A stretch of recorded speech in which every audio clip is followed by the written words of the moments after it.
Hello, I'm Joe McDonald and this is Big Mac's Battle Blog. So, we buried my friend Misha the other day in a ceremony in Mykolaiv. It was my first time I've been to a sort of traditional Ukrainian Orthodox funeral here. Been to a few international ones by now. They've always been a little bit different. One was a Jewish funeral and the other one was a Catholic. So,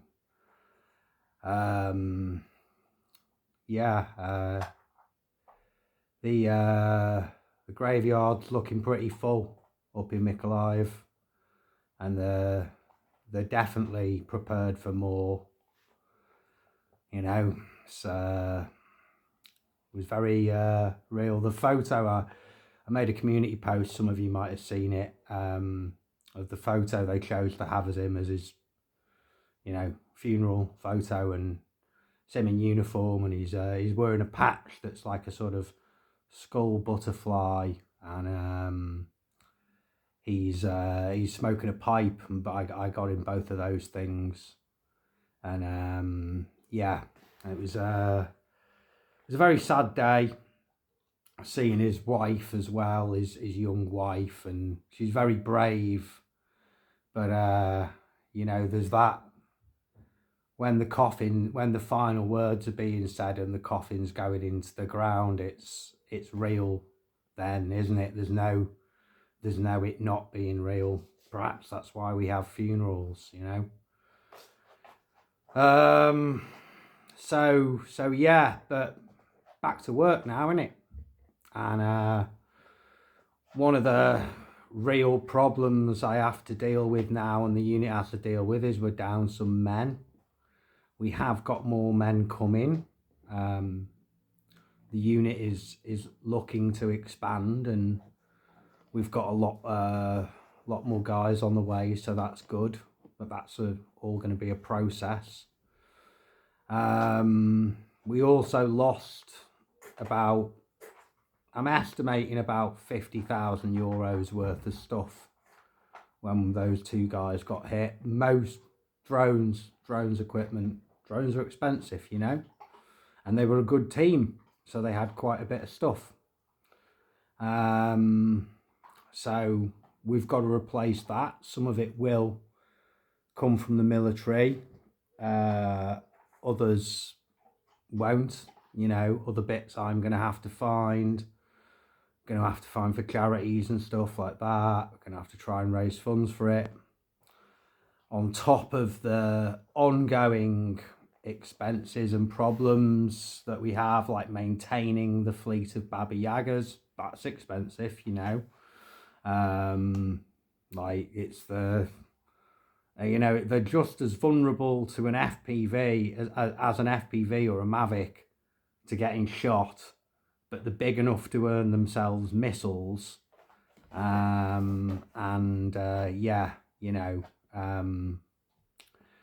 20-something thousand a pop minimum.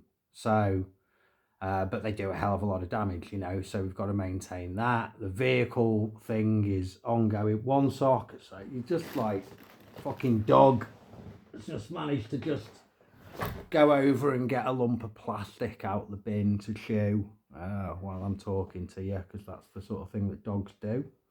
No. Fucking come here. If you're going to be a twat, you can at least... Look at the camera. Look here. What's this? See? Look, YouTube algorithm. I have a dog. And you like that. Anyway. So yeah. So we've got to deal with very real problems like that. It's an ongoing thing. Apparently we've got more guys coming, and the military will give us some stuff that they require to be a high functioning drone team, but it won't give us all. I'm the director of the battalion drone school I'm the key holder of that place, and it's my responsibility to make sure the thing works. So I've got some of the buildings in that room are horribly contaminated with black mold. So I might actually have to fucking pay some dudes to go in there and decontam all of that, because I got a terrible fucking lung disease trying to tackle it on my own last time. And, that's another expense. If I want pilots trained quickly, I've got to have enough space that they can all do that without making them horribly sick afterwards. And it's got to be space for them to actually like fly the little mini drones, do classroom stuff, do some kind of workshop practical classroom stuff, how to fix a drone, blah blah blah, the basics, that kind of thing. And they've got to be able to like eat and sleep and maybe even have a fucking wash, with a bowl of water we've heated up there. Basic campsite level shit, but that's the sort of thing that you have to make sure happens if you find yourself in some position of responsibility in the military. You can't just fucking you can just send guys to a field, but they then themselves require a great deal of equipment that they have to carry on their backs, and that's not generally how war's done these days. It's not all Bergens and hedgerow to hedgerow camping trips. It's different. So yeah, got to sort all of that out. And that's just it. That's the sort of crap I have to fucking think about and deal with now, is carrying on, training new guys, making sure they have equipment, replacing the equipment we lost. We didn't lose all of that team. We lost one guy. He's a very popular and pivotal guy in the unit. It was an emotional funeral. There were a lot of guys who, and there's absolutely no shame in it, but a lot of guys were shedding tears, even officers. And I don't think that happens at every funeral. He was a really popular bloke. He had a real impact on the unit. He really, he was a true patriot. He always had time for the cause. And for people who were doing good work, So, yeah. Anyway, as you can see, I'm still a bit fucking put out by all of this.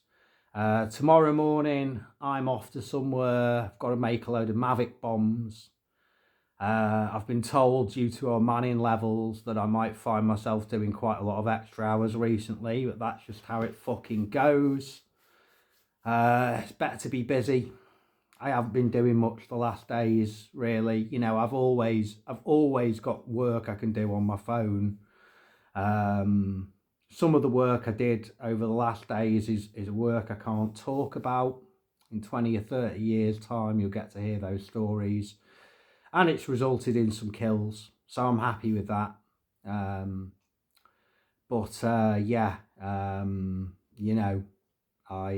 That's a team effort, it's not like they're my kills, but yeah, even the fucking chessboard vengeance is feeling pretty fucking empty at the moment, Anyway, it's goodbye from me, Joe McDonald at Big Mac's Battle Blog. And as always, to our pro-Russian and Vatnik listeners, Idina Hojza Lupa.